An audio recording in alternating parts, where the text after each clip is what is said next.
Do you know what today is? It's National Divorce Day. I'm not kidding. As people work on their New Year's resolutions, a lot of them wait until after the holidays to end their relationships. It's a time of renewal, they feel, or they've been procrastinating and putting it off. There's also something to do with the time of year. So does it have to be National Divorce Day? Psychotherapist Nicole McCants joins us again today. We're going to talk about divorce in this time of the year.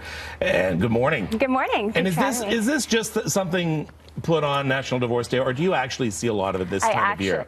People show up in my office again and again because they're thinking it's 2018 and I cannot go through another year with this unhappiness.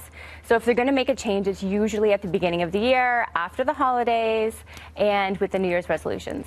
How do you know if it is just the doldrums of the time of the year and you're just depressed, yes, period, and you're putting that on your partner? Great question. So I see this a lot where you want to ask yourself, am I unhappy because of my relationship, or do I just have the winter blues and I'm unhappy in general?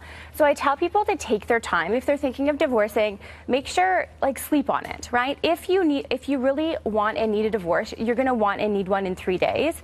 I find people, they say that they want a divorce in the middle of a heated argument. So take your time, make sure you're sleeping, focus on your own happiness, and if you still want the divorce, then talk to your partner.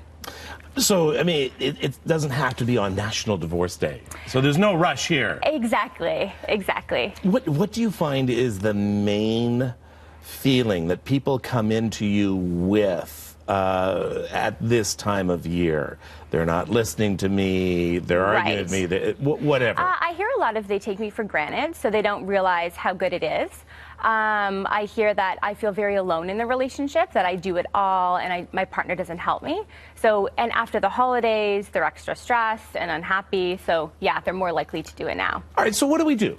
What do we do to try and avoid that if people are feeling, you know what, this is it?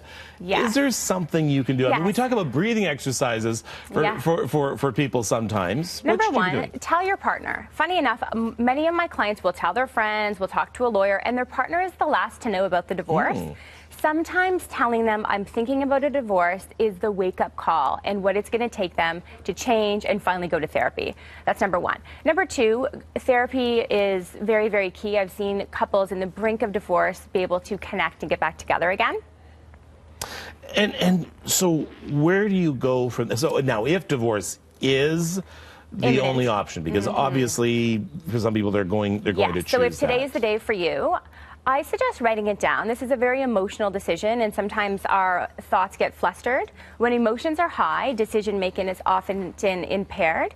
So take your time, write down all of your points, pick a time that is not an argument. Once the kids are in bed, sit them down and walk through the specific details of why this relationship is over. All right. Thank you very much for coming in on this National Divorce Day. And let's hope it's National Sober Second Thought Day instead for many couples. All right. Nicole McCants. Let's go upstairs. Here's Mel.